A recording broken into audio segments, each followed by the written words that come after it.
अब आप बताइए, आपका अपना प्रश्न क्या है? कौन वाला बताऊँ? हम्म? कौन वाला? कौन वाला? वही दिन वाला।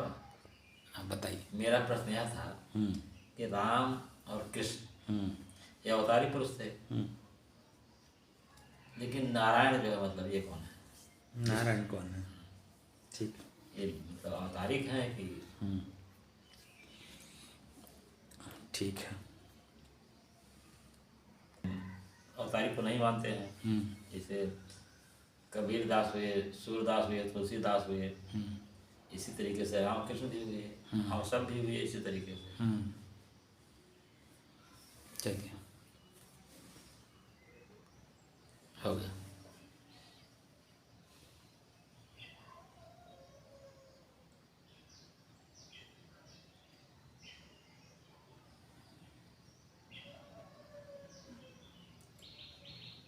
दो दो घंटे के अभ्यास से आज साधना का 361 दिन हो गए। तारीख 2 नवंबर सन 2022, दिन बुधवार, प्रातःकाल।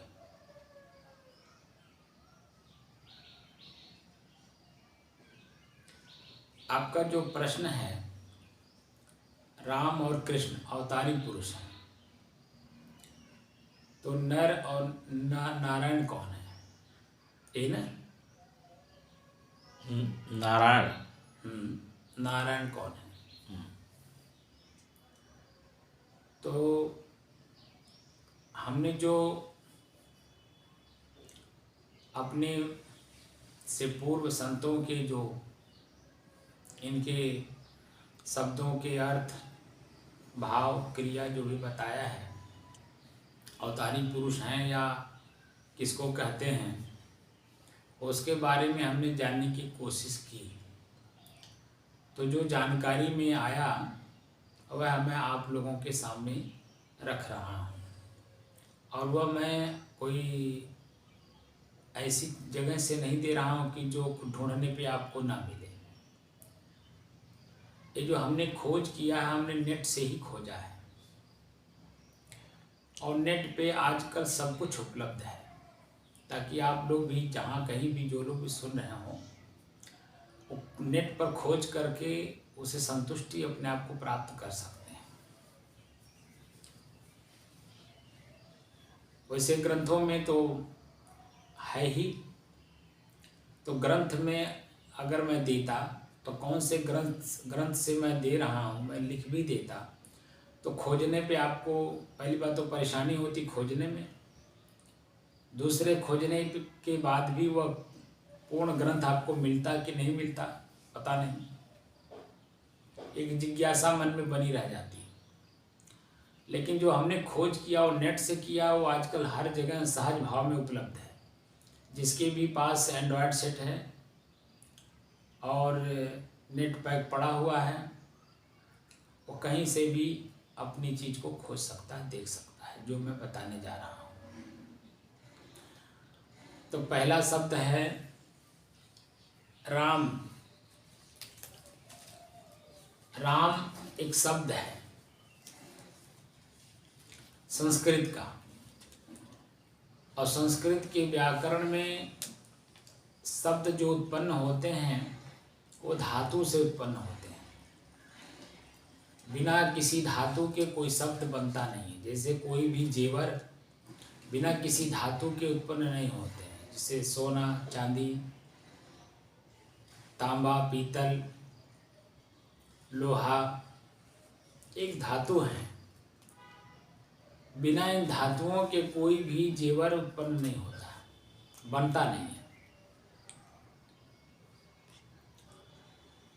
खुरपी खुरपा भी जेवर ही है, उसका प्रयोग किया जाता है। हंसिया, कुदाल, तांगी, टांगा जो भी बनता है ये लोहा धातु से बनता है। मूर्तियां जो बनती हैं अष्ट धातु से बनती हैं। कोई कोई तांबा पीतल का भी होता है, अलग अलग भी होता है। गिलास, कटोरी, चम्मच, थाली धातु से ही बनते हैं। माताओं बहनों के जो जेवर बनते हैं, कान का हो, मस्तिष्क का हो, गले का हो, हाथ का हो, पैर का हो, जो भी चीज़ें जेवर बनती हैं वो 2 धातुओं से बनती हैं, चांदी से या सोने से। इसी तरह से धातु शब्द बनाने के लिए धातु की जरूरत होती है। किस धातु से राम शब्द बना है, ये हमने गूगल बाबा से पूछा कि राम शब्द किस धातु से बना है और इसका अर्थ क्या है। तो गूगल बाबा जो हमें बताए वो मैं आप लोगों के सामने रख रहा हूँ। राम शब्द संस्कृत के 2 धातुओं रम और घम से बना है। रम का अर्थ है रमना, निहित होना, और घम का अर्थ है ब्रह्मांड का खाली स्थान।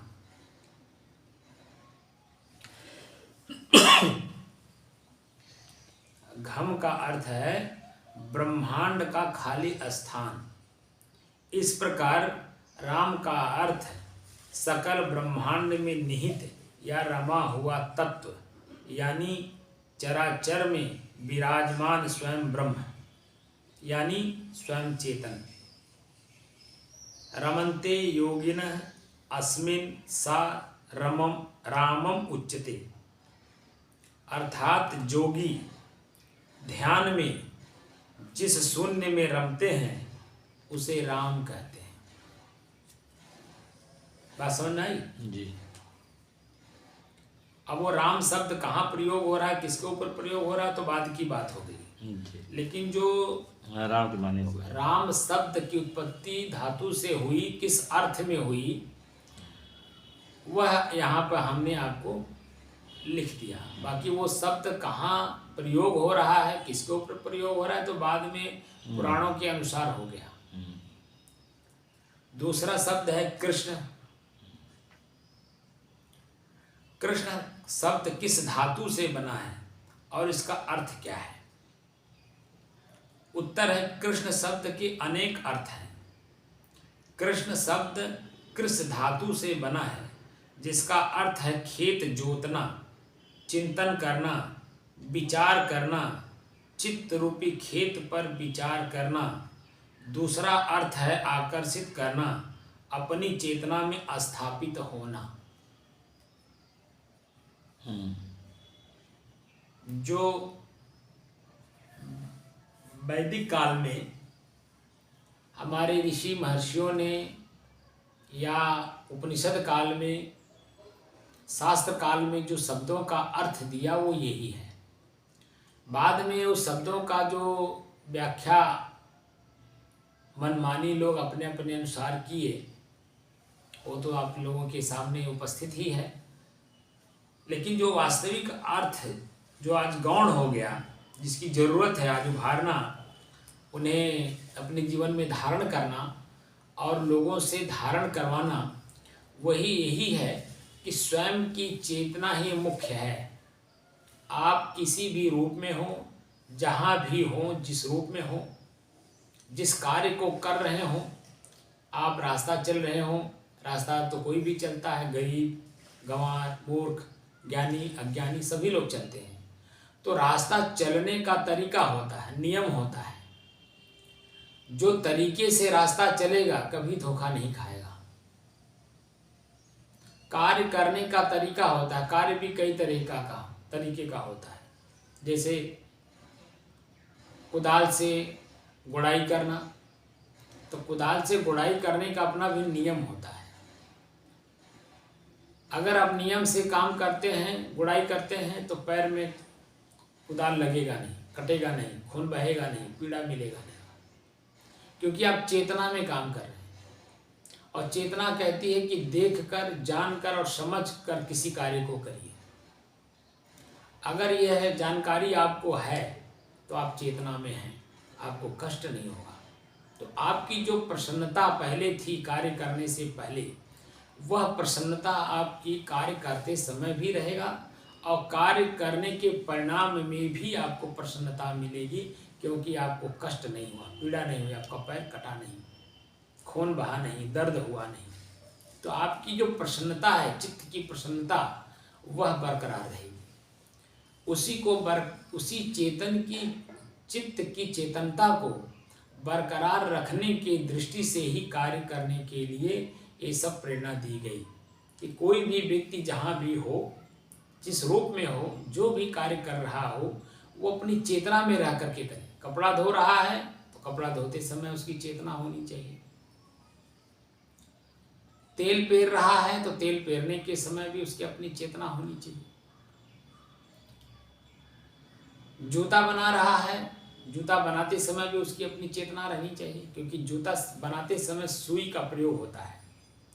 और सुई जरा सा भी चेतना अगर आपकी घटी इधर उधर हुई, आँख की दृष्टि इधर उधर बदली या चित्त की दृष्टि इधर उधर बदली, तो वह सुई आपके ही पैर में या हाथ में गड़ जाएगा। तो जब गड़ेगा तो पीड़ा किसको देगा? तो पीड़ा तो आप ही को मिला ना।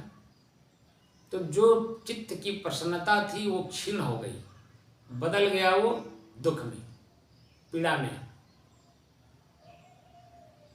तो दुख और पीड़ा में कोई कार्य का परिणाम ना बदले, इसीलिए चेतना में रहने की बात कही जाती है। ध्यान का मतलब ही होता है किसी कार्य को करिए, ध्यान पूर्वक करिए।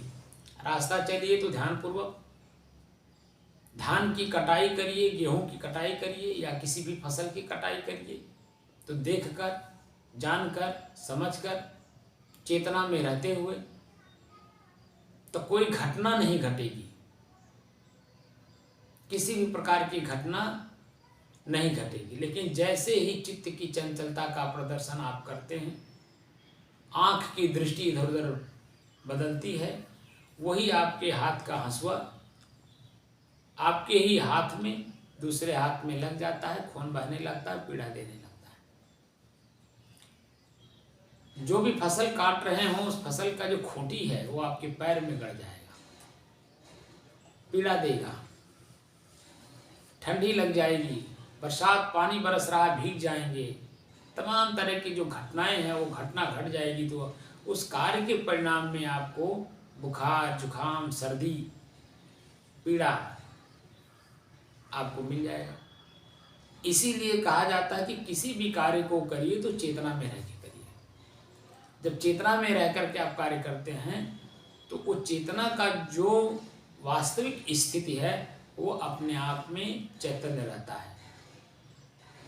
भोजन करते हैं आप, भोजन करते समय भी आपकी चेतना की जरूरत है। जो ग्रास मुंह में डाल रहे हैं, उस ग्रास को कितनी बार चबाना है और क्यों चबाना है, इसका भी ज्ञान होना चाहिए। चबाते समय भी ध्यान देना है, चबा करके घोंटते समय भी ध्यान देना है। और जो ग्रास है मुंह में डालने के पहले जल का प्रयोग किया जाता है, क्यों किया जाता है? आचमन किया जाता है, क्यों किया जाता है? इसीलिए किया जाता है कि जो आपका गला है वो सूखा हुआ रहता है भोजन करने के पहले। इसीलिए आपने कभी भी देखा होगा ब्राह्मणों को या संतों को, तो इस तरह से जल ले करके और उसे चारों तरफ अपने गिराते हुए, जो थाली है या पत्तल है उसके चारों तरफ ऐसे गिराते हुए और वह अपने मुंह में डालते हैं। तो जो चारों तरफ गिराया जाता है उसका उद्देश्य यह है कि पत्तल हम लोग जमीन पर रख करके भोजन करते हैं और जमीन पर चींटी, चूटा आदि अनेक जीव भ्रमण करते रहते हैं, तो आपके पत्तल पर न आवे, इसलिए वो ध्यान दिया जाता है कि जल छिड़क दिया जाए तो कोई जीव उस पर नहीं जाएगा। दूसरे आप जो मुंह में लेते हैं उससे तात्पर्य है कि आपका जो गला सूखा हुआ वो नमी आ जाए। तो जो ग्रास हम ग्रहण करते हैं, गले के नीचे उतारते हैं, तो सूखे हुए नहीं बल्कि गीले हुए गले से जब नीचे उतरता है तो सट से अंदर चला जाता है और यहाँ जो आपको कोई पीड़ा नहीं देता है। लेकिन जब वो गला सूखा रहता है और आप जब ग्रास अंदर लेते हैं तो कभी कभी आप देखिए कि खून भी निकल जाता है, कट जाता है, पीड़ा देने लगता है। ऐसा अनुभव हुआ है कि नहीं आप लोगों को? ये हो रहा मतलब। हुआ सर, अटक जाता है, वही अटकना तो है। यही बात हाँ, हम लोगों को चेतना दिया जा रहा है कि हम लोग कोई भी काम करें, किसी भी जगह हो, चेतना में रह वो के। चेतना में रह के कार्य करें, ताकि आपके शरीर को, आपके मन को, आपके परिवार को, आपके समाज को किसी भी प्रकार का पीड़ा आपके द्वारा ना हो। तो चेतना में रहने के लिए ही ये सब किया जाता है। तो जो कृष्ण शब्द है, कृष्ण शब्द के अनेक अर्थ हैं। कृष्ण शब्द कृष धातु से बना है, जिसका अर्थ है खेत जोतना, चिंतन करना, विचार करना, चित्त रूपी खेत पर विचार करना। दूसरा अर्थ है आकर्षित करना, अपनी चेतना में स्थापित होना। वे जो खींच लेते हैं, वे जो प्रत्येक को अपनी ओर आकर्षित करते हैं, जो संपूर्ण संसार के प्राण हैं, वही हैं कृष्ण। और वह स्वयं आप हैं, इसको चेतन कहते हैं। आपकी चेतना है तो संपूर्ण संसार का मतलब शरीर, सारी चेतना बनी हुई है। और चेतना में रह करके जब कार्य किया जाता है तो किसी प्रकार का कष्ट, पीड़ा, पश्चाताप नहीं होता है। सबसे बड़ा लाभ क्या है? जो लक्ष्मी का अर्थ बताया वही तो यहाँ भी लागू लागू होगा। हो रहा है। सरस्वती शब्द का भी वही अर्थ यहाँ लागू होगा। हाँ सब एक ही अर्थ है सबका।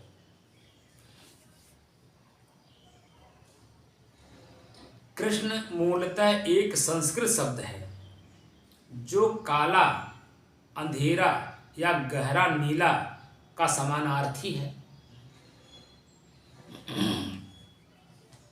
कृष्ण शब्द का, कृष्ण पक्ष हुआ ना, अंधकार को कहते हैं, अंधकार पक्ष आ गया, कृष्ण पक्ष आ गया। अंधियारा। कृष्ण का अर्थ है विश्व का प्राण, उसकी आत्मा।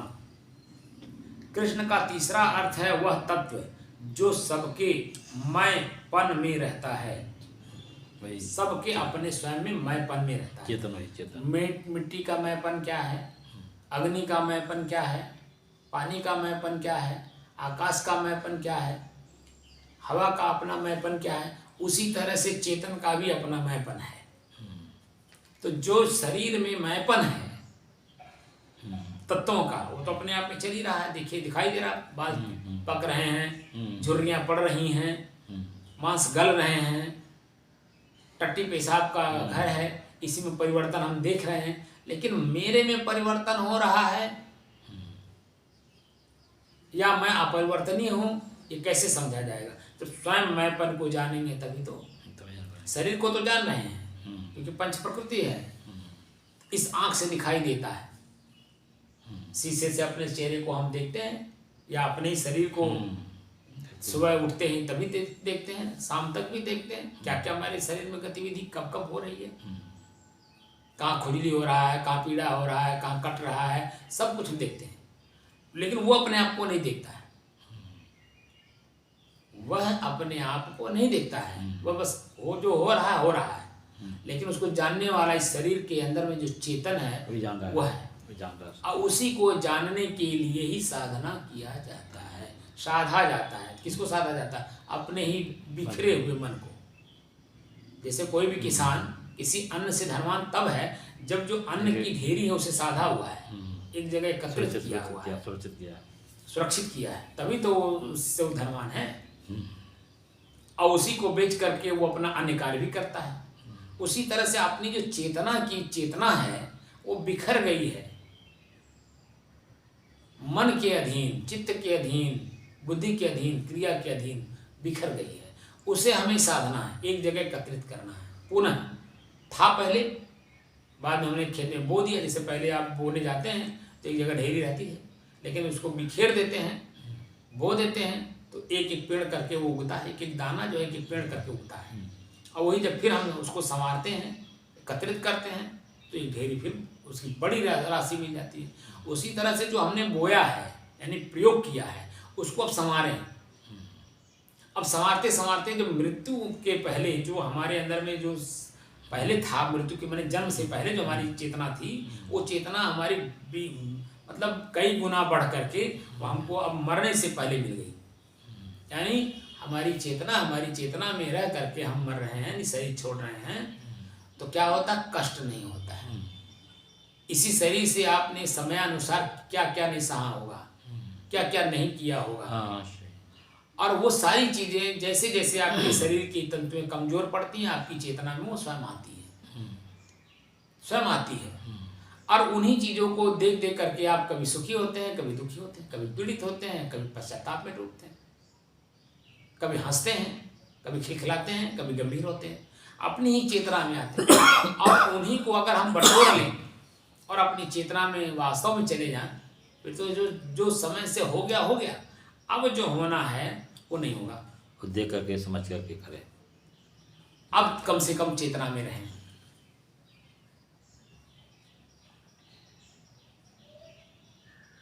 कृष्ण का तीसरा अर्थ है वह तत्व जो सबके मैंपन में रहता है। मैं हूं क्योंकि कृष्ण है। कृष्ण माने शरीर, प्रकृति। शरीर है तभी तो मैं बोल रहा हूं, संसाधन संजोग है ना, मैं और प्रकृति के संजोग में ही हम बोल रहे हैं और आप सुन रहे हैं। आप बोलेंगे हम सुनेंगे, ये संजोग है। मैं हूं तभी कृष्ण है और कृष्ण है तब मैं हूं, यानी एक दूसरे के पूरक हो गए, प्रकृति और पुरुष। जब हम जन्म लेते हैं बिना प्रकृति के जन्म कहाँ लेंगे आप? प्रकृति में ही लेंगे। प्रकृति में ही लेंगे। कोई भी लीला करेंगे प्रकृति में ही करेंगे। लीला मतलब कार्य, कोई भी कार्य आप करेंगे तो प्रकृति में ही करेंगे। आँख से देखेंगे तो, मन से भाव बनाएंगे तो, कान से सुनेंगे तो, सब प्रकृति में ही, प्रकृति के द्वारा प्रकृति में ही होगा। बात समझ रहे? वो खाली परिमार्जन है, आवाज हर जगह निकलता है, लेकिन सुन करके समझने की क्षमता जो जैसी अपना अर्जित किया हो उतना करता है।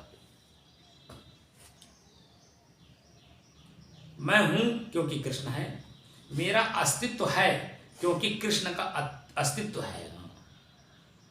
शरीर का अस्तित्व है, प्रकृति का अस्तित्व है, तभी तो मैं, मेरा अस्तित्व है। और शरीर का अस्तित्व ही ना रहे तो मेरा अस्तित्व क्या है? कुछ तो नहीं होगा। अर्थात यदि कृष्ण नहीं हो तो मेरा अस्तित्व भी नहीं होगा। यदि कृष्ण नहीं हो तो मेरा अस्तित्व भी नहीं होगा। अब मेरा अस्तित्व पूर्णतः कृष्ण पर निर्भर करता है, यानी प्रकृति पर निर्भर करता है। हम जो बोल रहे हैं प्रकृति में बोल रहे हैं। हम अभी अपने आप में रहे तो आवाजें नहीं निकलेगी, समझेंगे क्या? क्योंकि आप प्रकृति में हैं, हम चेतन में हैं, पुरुष में हैं, तो पुरुषत्व की ज्ञान प्रकृति में उतरे बिना नहीं होगा। हम अपने शब्द को, जो भाव मेरा है, उस शब्द के द्वारा आपके कान तक ना पहुंचाएं तो आपके हमारे में अंतर बना रहेगा। लेकिन हमारे आपके बीच में अंतर नहीं है, क्योंकि आप वही चाहते हैं, मैं वही दे रहा हूँ। तो दोनों में एक तालमेल है कि मैं एक साधन के माध्यम से एक साधन के पास पहुंचा रहा हूँ, एक चेतन के पास पहुंचा रहा हूँ, है कि नहीं? जैसे एक माल एक व्यापारी दूसरे व्यापारी के पास एक ट्रांसपोर्ट के माध्यम से भेजता है, वैसे ये आवाज जो ट्रांसपोर्ट है आप तक पहुंचाया जा रहा है। आप भी व्यापारी, मैं भी व्यापारी। तो व्यापारी व्यापार कर रहा है तो एक संसाधन के माध्यम से, है नहीं? तो दोनों संतुष्ट रहेंगे, अपने आप तृप्त रहेंगे, संसाधन को संसाधन की तरह प्रयोग करेंगे।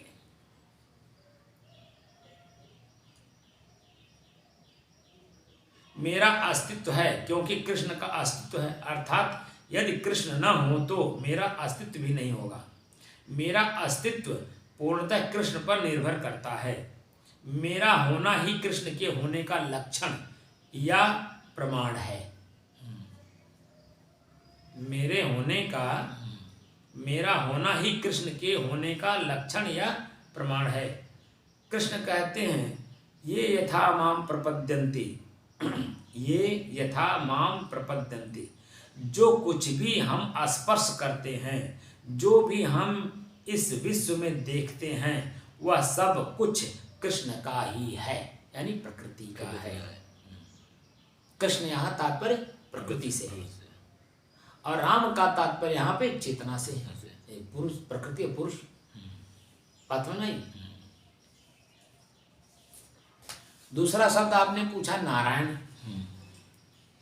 तो नर शब्द किस धातु से बना है और इसका अर्थ क्या है?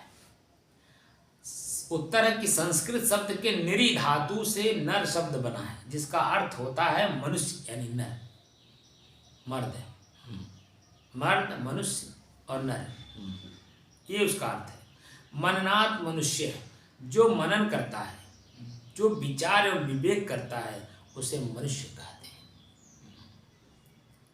और वही चेतना है, वही चेतना, मनन ही चेतना है कि नहीं? नर, पुरुष, मर्द, मनुष्य। नर जिसमें किसी प्रकार की गंध न हो, गंधहीन।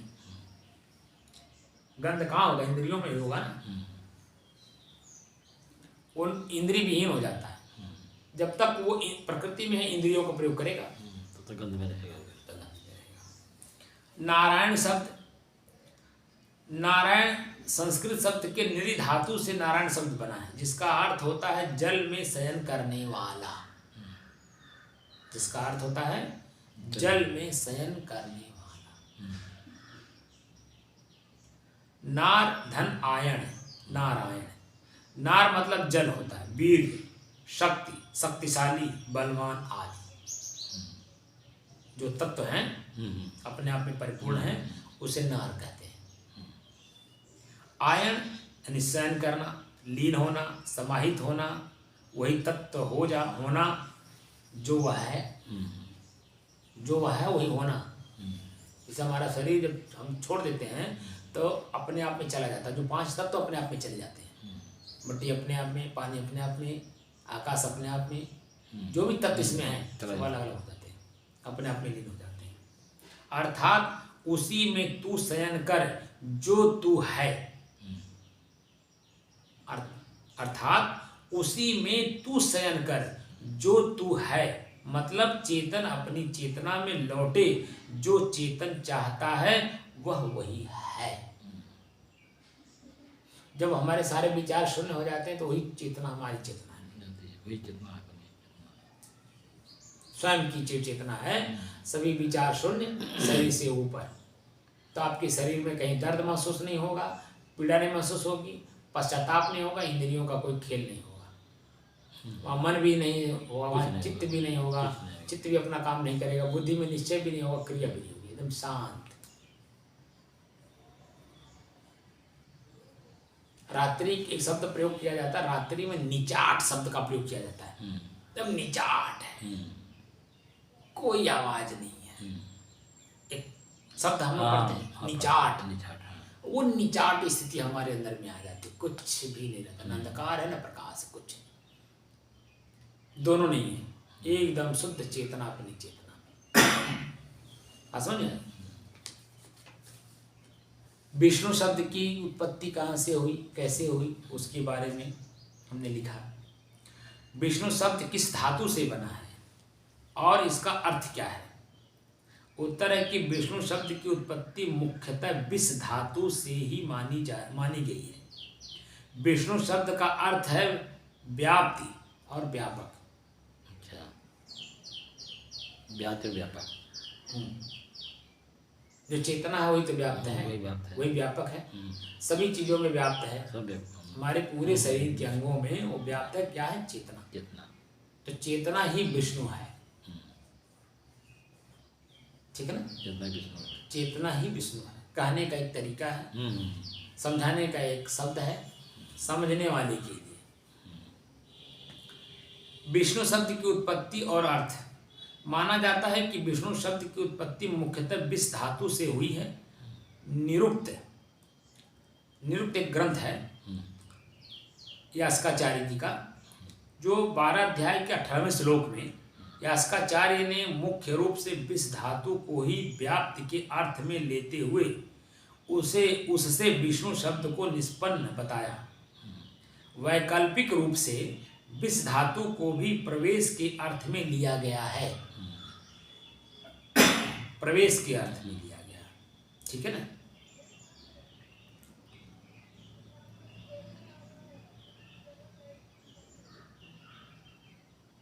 क्योंकि वह विभू होने से सर्वत्र प्रवेश किया हुआ होता है। क्योंकि वो पानी है ना, पानी कहीं भी प्रवेश कर जाता है। कल मैंने जो आपको बताया नहीं कि जो चेतन है, जैसे जब वो उसका मोक्ष नहीं हुआ है तो पुनर्जन्म होता है नहीं, प्रवेश करता है। तो माँ के गर्भ में प्रवेश कैसे करता है? चेतना माँ के गर्भ में कैसे प्रवेश करेगा? उसका जो हमारे ऋषियों ने चिंतन करके जो सूक्ष्म रूप से हम लोगों को दिया है, वो ये दिया कि जो जल है, जल माने वीर्य, पानी की तरह तो होता है, तो वो पुरुष के शरीर का वीर्य कर्म के द्वारा उसके गर्भाशय में प्रवेश करता है। प्रवेश शब्द है ना, तो प्रवेश करता है, और चेतना वहाँ स्वयं चेतना काम करती है अपने संस्कारानुसार। अपने शरीर का गठन स्वयं चेतन स्वयं की चेतना के माध्यम से ही करता है। गर्भाशय में वहाँ कोई वहाँ है नहीं जो बनाता हो, आदमी नहीं है, स्वयं चेतन स्वयं चेतन, उसको पुरुष भी कहा जाता है। स्वयं पुरुष स्वयं अपने पुरुषत्व के बल पर अपने शरीर का गठन स्वयं कर रहा है। कितनी सूक्ष्म बात है, बहुत सूक्ष्म बात है। और इस सूक्ष्म बात को तो आप तभी समझेंगे ना जब आपकी चित्त वृत्तियां बिल्कुल शांत हो। शांत होंगे, समझेंगे। जब तक शांत स्थिति में नहीं होगी तो उस चीज को समझेगा नहीं, क्योंकि बहुत अति सूक्ष्म से अति सूक्ष्म है ये विषय है। लोग तुरंत जब कुछ कह देते हैं भूत योनि में चला गया, प्रेत योनि में चला गया, यहाँ चला गया, जाएगा ही। उसकी जैसी, जैसे जो मनुष्य की वृत्ति जैसी है, जैसा वृत्ति बना वैसा मतलब अपने बनाएगा, अपने स्वयं वो अपने गठन का कार्य करता है। और स्वयं अपने ही कार्य को जब वो मोटिवेट करता अपने आप से, जैसे मैं गाली देता हूँ, मुझे खुद नहीं पता मैं गाली देता हूँ। बहुत सारे हमारे विद्वान लोग हैं, तकिया कलाम एक शब्द उनका होता, तकिया कलाम, और उनको खुद नहीं पता, वो आदत में आ जाती तकिया कलाम। एक हमारे संत थे हरिद्वार में, नागा साधु थे। हरिद्वार में भागीरथी नगर कॉलोनी में हम लोग रहते थे आपस में, तो हमारे आश्रम उनके आश्रम से बगल में ही है, और रास्ते में पड़ता है। एक काली साहब थे वहाँ पे, बहुत अच्छे संत थे, बिहार के रहने वाले थे, लेकिन हरिद्वार में बनाए थे आश्रम, बड़े हंसमुख संत थे। और उनके पास कोई भी चला जाता था, वो जिसका नाम था काली, शरीर काला था, लेकिन कालिदास जैसे थे ज्ञानी, वैसे वो भी ज्ञानी थे, ज्ञानी थे, और वो हमेशा हंसमुख रहते थे और सबको हंसाते रहते थे। तो मेरे आश्रम से और कालिदास जी के आश्रम के बीच में नागा जी रहते थे। तो जब मैं उनसे मिलने जाता था काली साहब से, तो एक रास्ते में मिलते थे, तो ये जो है दूसरे को तकिया कलाम का प्रयोग करते हुए किसी को गाली दे रहे हैं। नागा लोग गाली देते ही हैं, कभी ना गाली की बातें नहीं करते, कोई कोई मतलब ऐसे होते हैं, सभी लोग नहीं होते हैं। तो वो गाली से बात कर रहे थे किसी को, संजोग से मैं पहुंच गया, तो हमसे हुंकारी भरमाने लगे, देखे ऐसा है वो। मैंने कहा जब वो ऐसा, उन्होंने एक सार शब्द का प्रयोग किया, साला ऐसा है, तो मैं कहा कि जीजा के लिए साला वैसा होगा ही ना, तो जब आप उसके लिए जीजा वो आपका साला है, तो आपके लिए होगा ही वैसा। भाई व्यवहार में ऐसा देखने को मिलता है, तो आप बेचारे को क्यों ऐसा बोल रहे हैं। तो जब मैंने इसकी प्रतिक्रिया इस तरह से दी तो उनको धक्का टाइप का लगा। अब ऐसे एक दिन में 2-4 दिन बोल दिया, जब वो आपका साला है ये है, तो फिर आपके साथ ऐसा करेगा ही। भाई आप उसके जीजा हो, भाई उसने अपनी बहन दे रखा है ना, तो अब आगे नहीं कुछ बोलूँगा। तो जैसे मैंने उनको कहा और इस तरह से प्रयोग किया, जैसे उनके अंदर में धक्का लगा, और उनकी जो साला शब्द का जो तकिया कलाम था वो छूट गया।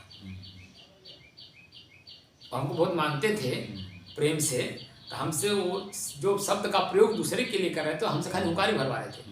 हमने कहा वो ऐसा ही है तो करेंगे क्या, आपको अपने उसका जो पद आपने दिया है, पद मुक्त कर दीजिए, आपके साथ वैसा नहीं करेगा। लेकिन जब तक पद रहेगा तो आपका भी पद उसके लिए है और उसका पद आपके लिए है, तो प्रयोग होगा ही।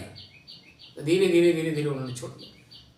तो तकिया कलाम शब्द का हो जाता है, तो तकिया कलाम नहीं होना चाहिए शब्द का।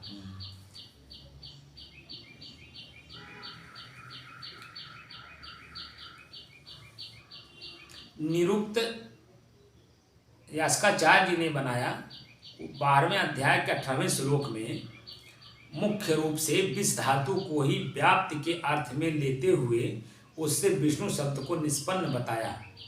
वैकल्पिक रूप से विष धातु को भी प्रवेश के अर्थ में लिया गया है, क्योंकि वह विभू होने से सर्वत्र प्रवेश किया हुआ होता है। बात समझ में आ गया? जल जिसको कहते हैं, और जल के माध्यम से ही जो है चेतना एक दूसरे के गर्भाशय में चेतना होता है। आदि शंकराचार्य ने भी अपने विष्णु सहस्त्रनाम भाष्य में विष्णु शब्द का प्रयोग मुख्यतः व्यापक ही माना है। और उसकी उत्पत्ति के रूप में स्पष्ट लिखा है कि व्याप्ति अर्थ के वाचक नुकु प्रत्यांत विष धातु का रूप विष्णु बनता है।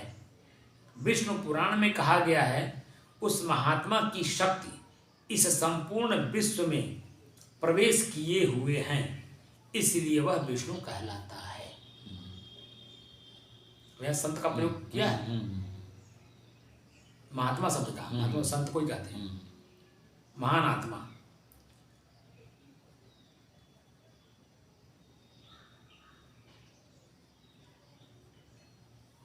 विष्णु पुराण में कहा गया है उस महात्मा की शक्ति इस संपूर्ण विश्व में प्रवेश किए हुए हैं, इसलिए वह विष्णु कहलाता है, क्योंकि विष धातु का अर्थ प्रवेश करना है। क्या हुआ? प्रवेश करना। ऐसा ही ऋग्वेद के प्रमुख भाष्यकारों आचार्य सायण, श्रीपाद दामोदर सातवलेकर और महर्षि दयानंद सरस्वती जैसे विद्वानों ने भी माना है। इससे स्पष्ट है कि विष्णु शब्द विष धातु से निष्पन्न और उसका अर्थ व्यापन युक्त यानी सर्वव्यापक है। तो सर्वव्यापक क्या है? आप हैं तो सब चेतनावान है। आपकी चेतना खत्म तो सबकी चेतना खत्म। तो सर्वव्यापक कौन हुआ? आप स्वयं हुए कि नहीं? आप अपने स्वयं के जानने के गुण को कैसे जानेंगे? क्योंकि आप अपने स्वयं के चेतना को बिखेर दिया अन्य चीजों में, तो उसे समेटना पड़ेगा ना। तो समेटने के लिए क्या करना होगा? जो भी कार्य कर रहे हों, क्या, क्यों, कैसे, कब, कहाँ और कौन, क्वेश्चन मार्क लगा करके ये जो शास्त्र शब्द है चेतना का, इनको सबको लगाना पड़ेगा। और लगा करके इसीलिए कबीर यहाँ सूत्र दिए हैं, फाहम आगे फाहम पाछे फाहम दाहिने देर, फाहम पर जो फाहम करे सो फाहम है मेर। हमारी चेतना शून्य अवस्था में जाने पर ही होती है ना?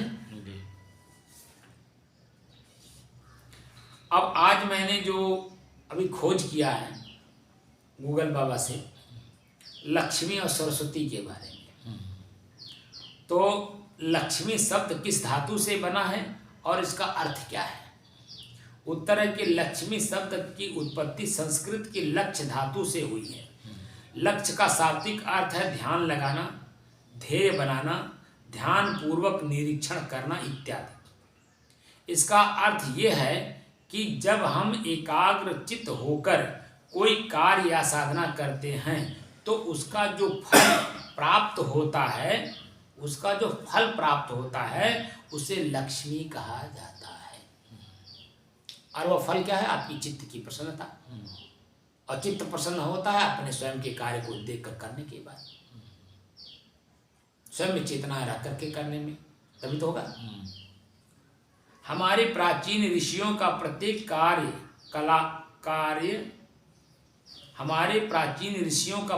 कार्य तप, ध्यान इत्यादि का उद्देश्य हमेशा शुभ एवं आध्यात्मिक समृद्धि के लिए होता था। आध्यात्मिक समृद्धि के लिए, अध्यात्म हमारा आत्मा मजबूत हो, मन मजबूत हो। मन मजबूत तब होता है जब प्रसन्न होता है।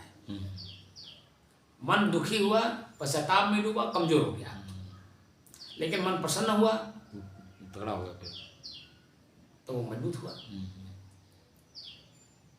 तब लक्ष्मी का अर्थ जीवन के 4 आयामों धर्म, अर्थ, काम एवं मोक्ष के समन्वय से जीवन को दिव्यता के मार्ग पर ले जाना था। क्या था? जीवन को दिव्यता के मार्ग पर ले जाना था। क्योंकि जब हम टॉर्च लेकर के चलते हैं, चाहे मेड़ हो चाहे 4 लेन हो, टॉर्च है, कोई भय नहीं है। जंगल में चले जाएंगे, खुले मैदान में चले जाएंगे, घर में चले जाएंगे, कहीं भी प्रवेश कर जाएंगे, लेकिन हाथ में टॉर्च नहीं है तो एक कदम आप चलने में समर्थ नहीं है, क्योंकि मन में भय है। लेकिन टॉर्च आ गया तो भय खत्म हो गया। तो चेतना ही आपका टॉर्च है। जैसे आपने टॉर्च बारा, क्या प्रश्न लगाया, तुरंत मालूम हो गया क्या है। जब क्या है, रस्सी है, डंडा है, सांप है, स्पष्ट मालूम हो गया। अब जो चीज़ें स्पष्ट हो गया उसी के अनुसार आप कार्य करेंगे। सांप है तो बचेंगे, दूसरों को भी बचाएंगे, ठीक, क्योंकि काट लेगा मर जाएंगे। उसकी भी क्रिया देखी जाती है, आपकी तरफ आ रहा है कि आपकी तरफ से जा रहा है, रुका हुआ है, बैठा हुआ है, सोया हुआ, मरा हुआ कि जिंदा है, ये सब चेतना की गुण पता है। तो जैसा वर्तमान स्थिति दिखाई देगा वैसा हमारा मनोभाव भी बदलता है, और उसी मनोभाव के अनुसार हम कार्य करते हैं। हम बच जाते हैं, अपने आप को बचा लेते हैं, उसको बचा लेते हैं, उसको मार दिए अपने को बचाए तो भी पश्चाताप में डूबेंगे, क्योंकि क्रिया का प्रतिक्रिया होगा। तो वो आपको मारेगा, काटेगा, जो भी करेगा आगे करेगा, वो आगे के लिए हो गया। लेकिन आपने उसको भी बचा दिया, अपने को बचा लिया, तो चित्त बिल्कुल निर्द्वंद हो गया, शांत हो गया, आगे की क्रिया कुछ बनी की। ये सबसे बड़ा प्लस है कि किसी दूसरे को कष्ट देने से पहले अपने स्वयं को कष्ट से उबारिए, और अपने कष्ट को जब उबार लीजिए तो दूसरे को भी दूसरे के कष्ट से उबारिए। ये आपका दायित्व है। ये हो गया ना। दूसरा है कि सरस्वती, सरस्वती शब्द किस धातु से बना है और इसका अर्थ क्या है? तो उत्तर है कि सरस्वती शब्द 3 शब्दों से निर्मित है, 3 शब्दों के मेल से निर्मित है। प्रथम सर, जिसका अर्थ है सार, सरस्वती हो गया ना, 3 शब्द है। सरस्वती, सर धन स्व धन ती, तो सर जिसका अर्थ है सार, दूसरा शब्द है स्व, स्व का मतलब स्वयं, ती से तात्पर्य है जिसका अर्थ है संपन्न, जिसका अर्थ है संपन्न,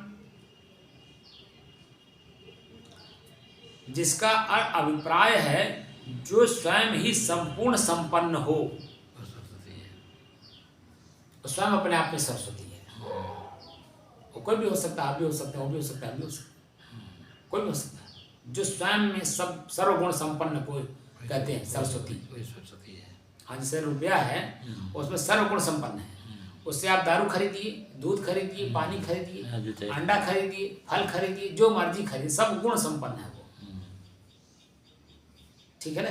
वैसे ही हमारी चेतना सर्वगुण संपन्न, हम किसका प्रयोग करें? सरस्वती का करें कि लक्ष्मी? विदेश का रुपया होता है, विदेश का रुपया हो, अरे विदेश का हो चाहे कहीं का हो, रुपया जो लक्ष्मी मतलब वहाँ जो प्रयोग कर दिया गया उससे आप कुछ भी खरीद सकते हैं। हाँ, लक्ष्मी से कुछ खरीद सकते हैं। यहाँ ये देसी विदेशी का तात्पर्य नहीं है, वो तो प्रयोग करने के लिए, चाहे विदेश वाला हो चाहे स्वदेश वाला हो, वो मतलब नहीं है। रुपया रुपया है, रुपया कोई भी चीज़ खरीदने के लिए आप रुपया देंगे तो ही देगा आपको, रुपया ना दीजिए तो कैसे देगा आपको? देगा? सरस्वती का एक हुआ। सरस्वती, ऐसे ही आपकी स्वयं की चेतना ही सरस्वती है। इसी के स्वयं के रहने से ही तो पूरा गुण संपन्न है शरीर, सर्वगुण संपन्न है। आंख देख रहा है, कान सुन रहा है, बाल अपने आप में बाल हैं, कान अपने अपने कान हैं, सब कुछ अपने आप में सब कुछ हो रहा है। किसके कारण? स्वयं अपने के कारण। तो स्वयं आप सर्वगुण संपन्न हैं, लेकिन किसी एक गुण में ले जाके अपने मन को फंसा दिए, एक विषय में। और जब एक विषय में फंसे तो जब अन्य चीजें बाधित होंगी, बात समझ लें। और जब एक चीज अन्य चीजें बाधित आपको करेंगी तो फिर आगे कैसे बढ़ेंगे? दुख मिलेगा, क्योंकि एक को प्रेम दे रहे हैं, 99 को आप दुख दे रहे हैं, तो 99 जन्म परक परक पर आपको दुख देंगे कि नहीं देंगे?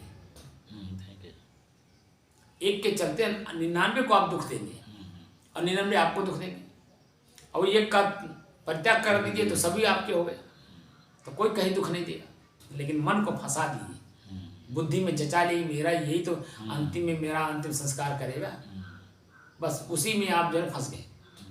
अरे जब मरेंगे तब देखा जाएगा, कौन जो रहेगा वहाँ कर देगा। बहुत लोगों के ऐसे ऐसे माँ बाप हैं कि जब बेचारे घर में ही मर के सड़ गए, अब बच्चा विदेश में है। ऐसे से भी आजकल सोशल मीडिया में देखने को मिलता है। एक लड़की थी, विदेश से अपने माँ बाप का संस्कार, अंतिम संस्कार अपने गांव पे करवाई, वो भी वीडियो कॉल से। ऐसे से भी अभी आप देखा देख वीडियो का संस्कार। हाँ, आई नहीं वहाँ से, गांव वाले किए सब। अब आप बताइए। तो कहने का मतलब है कि हम अपने आप में एकदम सर्वगुण संपन्न हो, वर्तमान में रहें। भविष्य में क्या होगा मालूम नहीं है, जो होगा सो होगा। अभी हम क्यों उसको चिंता करके बैठे? इसीलिए जो है, जो एक के प्रति मोह है वो मोह मुक्त हो जाएंगे कि जब होगा तब देखा जाए। 100 में से कोई हमारा कर देगा, चाहिए चाहे वो करे। अरे कोई एक करेगा, चाहिए करे चाहे कोई करे। कोई करेगा। तो जब हम रहबे नहीं करेंगे, हम देखेंगे ही नहीं कौन कर रहा है, तो उसके प्रति मोह किस बात का? भाई हम रहेंगे ही नहीं शरीर में ना, और जब तक हम रहेंगे तब तक इसकी हिम्मत नहीं हमें जला दे। जब तक हम इसमें हैं, हाँ तब तक कौन जलाएगा? हमारा ही बेटा सगा हो चाहे पराया हो, कोई नहीं जलाएगा। वो जलाएगा। लेकिन हम नहीं हैं तब तो कोई भी जला करके अपराध होगा, उसका मतलब दंड आता है। तो सामाजिक अपराध होगा ना, सामाजिक अपराध होगा तो बात अलग हो गई। लेकिन आपको कोई करेगा नहीं, लेकिन आपके न रहने पे करेगा ना। अब कौन किया, आप देखने आएंगे, देखने भी आएंगे तो इसी शरीर से आएंगे। ये जल के खाक हो गया है तो किससे जांचेंगे? दूसरे शरीर में आएंगे तो नाती पोता बन के आएंगे। बहुत ऐसे कथा आपने सुना होगा बहुत, कि एक महात्मा जी जा रहे थे रास्ते में, तो एक वो बंदर था, बंदर या गाय ऐसे कुछ बैल का था, कि वो उसके बनिया के जो राशि थी गेहूं का वो खाने लगा और उसको मारने लगा। तो महात्मा कह रहे हैं यार यही बनिया तो कल तेरा बाप था, यही जो बैल है तेरा बाप था। अब बैल के रूप में आया, ऐसा कहानी सुने होंगे? नहीं होता था वैसा, बहुत सुने होंगे आप। यही तो है, बहुत सुना गया ऐसा। अब वो दूसरे शरीर में आया, दूसरे शरीर में आप क्या समझेंगे क्या कौन समझ है? पाएंगे? अपने कर्म का संस्कार लेकर के वो दूसरे शरीर में गया है। अब वो तो भाव में गया कि मेरा ये मैं खा रहा हूँ, लेकिन बेटा तो कह रहा है ये तो मेरा पशु नहीं है, तो डंडा मार के ताड़ रहा है। जान नहीं तो जहाँ तो करवे करेगा। तो सरस्वती शब्द किस धातु से बना है, इसका अर्थ क्या है? सरस्वती शब्द 3 शब्दों से निर्मित है। प्रथम सर, जिसका अर्थ है सार, स्व का अर्थ है स्वयं, तथा तीस का अर्थ है संपन्न, जिसका अभिप्राय है जो स्वयं ही संपूर्ण संपन्न हो। ब्रह्मांड के निर्माण में सहायता हेतु ब्रह्मा जी ने देवी सरस्वती को अपने ही शरीर से उत्पन्न किया था। अपने ही शरीर से देवी सरस्वती को उत्पन्न किया था। तो यहाँ पर आप कंफ्यूजन है कि मनुष्य ने अपने शरीर से देवी सरस्वती को पैदा किया, तो क्या पुरुष के पेट में गर्भाशय है, पुत्र या पुत्री पैदा कर सके? तो ऐसा तो कहीं देखने को नहीं मिला। तो यहाँ कंफ्यूजन होगा कि नहीं होगा? तो जो भावुक भक्त है वो तो स्वीकार कर लेगा, लेकिन जो तार्किक है, चेतनावान है, वो तो कैसे स्वीकार करेगा? तो उसका समाधान ये है कि गायत्री या सरस्वती एक छंद है। जो चेतनावान था, संस्कृत का बहुत प्रकांड विद्वान था, शब्द को बना सकता था, उसने गायत्री छंद बनाया। तो गायत्री छंद जो जिसे विरह गाते हैं लोग, तो एक ऐसे से विरह गा देते हैं कि सर से ऊपर हो जाता है, लेकिन ऐसे से गा देते हैं कि जो अपने खुद गाने को मन करता है। खुद भी जन्म हम लोग, जैसे कबीर के दोहे हैं, साखी है या रमैनी है या शब्द हैं, तो देखिए हर आदमी गुनगुनाता है, क्योंकि उन्होंने चेतना के शब्द में उस ज्ञान का प्रयोग चेतना अर्थ में कर दिया, इसलिए वो देखिए सबके सिर मुकुट हो गए। कविता गाने वाले, पाठ करने वाले कवि लोग कबीर को अपने कवियों में श्रेष्ठ मानते हैं, और उनके भक्त जो है अंधश्रद्धा मान करके अपना सब कुछ मानते हैं, ब्रह्मा विष्णु महेश सब कुछ मानते हैं कबीर को। वो एक विद्या है, संध शब्द प्रबंध बनाने के लिए विद्या है, जानकारी है। वो कौन सा शब्द बनता है, तो कितने मात्रा होते हैं, कितना अक्षर होते हैं, कितना बिंदु होता है, क्या वो पूरा एक उसका मात्रा है। उस मात्रा के अंदर ही जो चीज़ें बनाई जाती हैं वो सर्वग्राह्य होती हैं, वो विद्वानों की सभा में चलता है।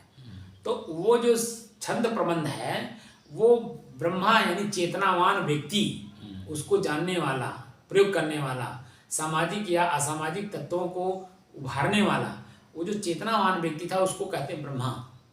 ब्रह्म भूत है प्रसन्न आत्मा न सोचती न कांक्षति, गीता का श्लोक है ना, हम नहीं कह रहे हैं। समय सर्वेषु भूतेषु मद भक्तिम लभते पराम, ये श्लोक है गीता का।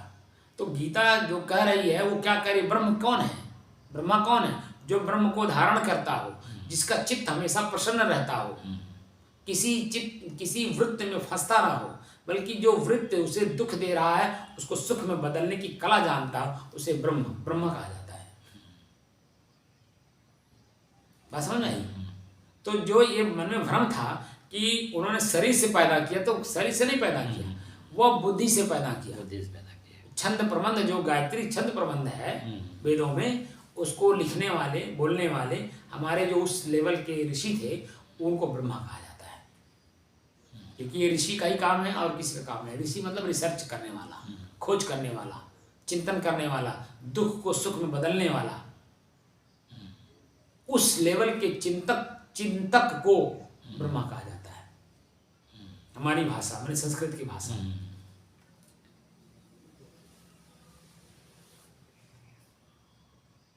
ब्रह्मांड के निर्माण में सहायता हेतु ब्रह्मा जी ने देवी सरस्वती को अपने ही शरीर से उत्पन्न किया था। इन्हीं के ज्ञान से प्रेरित हो ब्रह्मा जी ने समस्त जीवित तथा अजीवित तत्वों का निर्माण किया था। ब्रह्मा जी की देवी सरस्वती के अतिरिक्त 2 पत्नियां और भी हैं, प्रथम सावित्री तथा द्वितीय गायत्री, तथा सभी रचना ज्ञान से संबंध कार्यों से संबंधित है। अंत में दे दिया ना, ये जितनी रचना है ये एक छंद प्रबंध है, ठीक है। वो छंद प्रबंध जो है उस समय में जैसे साखी दोहा नहीं कहा जाता था, तो गायत्री उस नाम से पुकारा जाता था। गायत्री छंद है, ये सरस्वती छंद है, ये फला छंद है, इस तरह से पहले बोला जाता था। लेकिन वो स्त्रीलिंग होने के कारण ये मान लिया गया कि कोई स्त्री है, कोई स्त्री है जो ऐसा बोल रही है, ऐसा कर रही है, ऐसा वो समाज को करना चाहती है, वो उस अर्थ में लोगों ने ले लिया। लेकिन वास्तविक स्थिति यह है कि जो छंद प्रबंध है उनके नाम है। तो ब्रह्मा जी की देवी सरस्वती के अतिरिक्त 2 पत्नियां और भी हैं, प्रथम सावित्री तथा द्वितीय गायत्री। सावित्री और गायत्री भी छंद प्रबंध है। तथा सभी रचना, अब यहाँ पे लिख दिया ना, सभी रचना, जो रचना किया गया, लिखा गया, रचना ज्ञान से संबंधित, ज्ञान से संबद्ध कार्यों से संबंधित है। जो वाणी हम बोले वो वाणी हमारे कर्म से उत्पन्न हो, और उस कार्य जो हम बोले वो दूसरा भी उसका प्रयोग करे। जब दूसरा भी प्रयोग करेगा तब तो जानेगा कि इसका अर्थ क्या हुआ, है ना। यानी प्रयोग करने की दृष्टि से वो सब किया गया था। तो जब जैसे अभी कबीर साहब जो भी बोले हैं, आजकल सभी लोग बोलते हैं, जो घर फूंका है आप लोग चले हमारे साथ, तो कौन सा घर है? एक घर बाहर का, एक घर भीतर का। तो हमारा भीतर का जो घर है उसको जो फूंके, इंद्रियों का जो विषय है उसको जो जलाए, वो हमारे साथ चल सकता है। जीभ का स्वाद भी लेता रहे, लिंग का स्वाद भी लेता रहे, कान का स्वाद भी लेता रहे, आँख का स्वाद भी लेता रहे, तो मेरे साथ कैसे रह पाएगा? क्योंकि तो भीतर की चीज़ है ना, इनको सबको बंद करना पड़ता है। 10 द्वारे तारी लावे तब दयाल के दर्शन पावे। 10 द्वारा नहीं संयम, 10 इंद्रियों को संयमित करिए तब भीतर जाइए। 10 द्वारे तारी लावे तब दयाल के दर्शन पावे। दयाल माने वही जो ब्रह्म चेतन है, उस चेतना का ज्ञान तभी होगा। तो ये सब चीज़ें मैंने इसलिए आप लोगों को बता दिया कि जो भी चीज़ें हम जानते हैं हम उल्टा जानते हैं।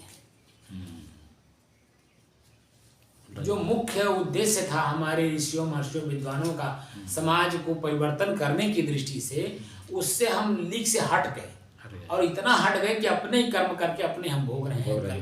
परिणाम पश्चाताप में जाना है, दुख में जाना है। तो दुख पीड़ा ना हो, पश्चाताप ना हो, जो अंदर में खोज है, वास्तविक खोज है, वो खोज पूरा आपको पर्याप्त मात्रा में संतुष्टि आपको मिले, इसलिए मैं ये कार्य कर दिया आज। ठीक है ना साहिब? बात समझ में आ गई कि नहीं? तो जो किया तो वह तो फल उसी के नाम से जाएगा ना। नहीं, आखिर किया तो मनुष्य ने ही ना। हाँ, ये चीज होता है, मनुष्य ने किया। जो हम लोग चेतना की बात कर रहे हैं, चेतना यानी मनुष्य। हाँ। मननात मनुष्य, पशु नहीं किया। नहीं, पशु नहीं किया, लेकिन किया तो मनुष्य ने। तो मनुष्य की, जैसे मैं अपने भूख को समझा, ठीक, तो जब मैं अपने भूख को समझा तभी तो आपकी भूख को समझ पाऊंगा, क्योंकि मैं अपने शरीर को समझा। नहीं सर, एक चीज वही ना, देखिए जैसे आप यही बताए और यही फिर आप अपने को काट रहे हैं। उदाहरण के लिए कि जब मनुष्य ने बनाया तो मनुष्य भारत का हो चाहे विदेश किसी देश का हो, वो तो ठीक है, मनुष्य मनुष्य मनुष्य है। लेकिन हमारे मन में ये ईगो कर जाता है कि हमारे देश के लोग, हमारी जात के लोग, हमारे धर्म के लोग, नहीं, ये सब चीज यहाँ वो दिए। सब कहने का मेरा तात्पर्य नहीं था। जैसे भारत आपने कहा ना, तात्पर्य था हमारा भारत ऋषियों का देश है। तो रिसर्चा नाम ऋषि, संस्कृत में कहा जाता है रिसर्चा नाम ऋषि। जैसे हम लोग तो, आप तो 1 2 4 10 घर में रहेंगे, हम तो हर घर में जाते हैं, हर वर्ग के लोगों के बीच में जाते हैं। तो हम लोगों के सामने तरह तरह की परिस्थितियाँ आती हैं ना। पहले बात सुन लीजिए हमारी पहले बातें सुन लीजिए, आपकी बात बता दे रहा हूँ। तो हर एक परिस्थितियों को जब हम कॉमन रूप से देखते हैं कि एक ही दुख कई लोगों के जीवन में है, तो उसका उपचार क्या है वो ढूंढते हैं। तो उपचार जब ढूंढ लेते हैं तो हम वही उपचार उन लोगों को बता देते हैं। तो जो पूरे विश्व के लोग हैं हमारे यहाँ भारत में पढ़ने आए, तो हमारी संस्कृति को पढ़ने आए ना। तो पढ़ करके जब गए तो मनुष्य ही तो पढ़ा, मनुष्य के द्वारा, और जा करके वो उसी का प्रयोग किया। मेरे कहने का तात्पर्य है कि हमारे अपने पास ही ज्ञान का भंडार है, हम अपने ज्ञान का भंडार अपने प्रयोग नहीं कर रहे हैं। मेरे कहने का तात्पर्य इतना था। बस सर 1 मिनट, हम भी इसी में ऐड करना चाहते हैं। भारत में क्या है और विदेश में क्या है, हम लोगों से जो सुना गया उसी को हम व्यक्त। हाँ ठीक है। शांति के लिए भारत में जो है, शांति के लिए भारत जो है फेमस है। इसको जिसको शांति लेना हो भारत में आए, ठीक है, शांति। हाँ। और जिसको विकसित होना है, जिसको मतलब देश में और विदेश में